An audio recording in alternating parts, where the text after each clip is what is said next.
Magandang araw mga kadunong. Welcome back sa ating channel. Alam mo ba kung paano nagsimula ang computer?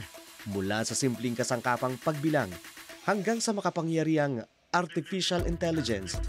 Ito ang ebolusyon ng computer.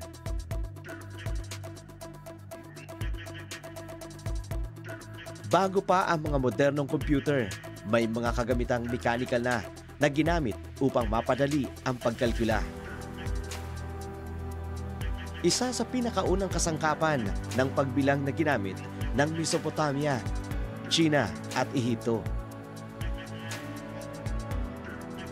Ginamit upang mapadali ang multiplication at division.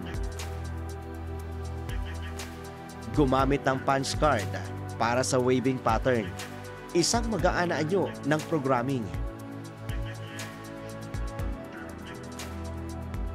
Noong 1837, binuo ni Charles Babbage ang analytical engine, ang unang mechanical computer na may memory, logic unit, at control system. Si Ada Lovelace, siya ang kauna-unahang programmer sa mundo.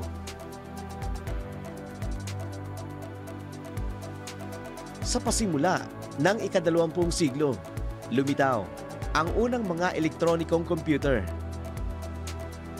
Ang unang programmable, fully automated digital computer. Ang unang general purpose electronic computer.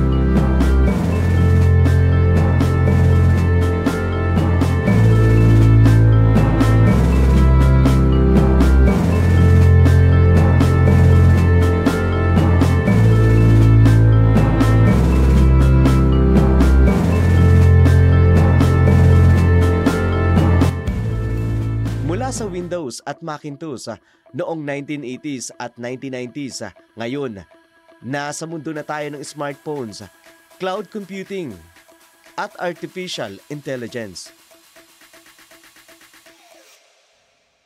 Mula sa simpleng abacus hanggang sa AI-driven supercomputers, patuloy ang pag-usbong ng teknolohiya.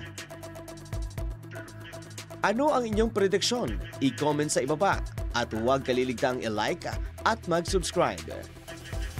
Ito pong muli ang inyong kadunong na nagsasabing kasaysayan, kultura at kaalaman, patnubay habang nabubuhay.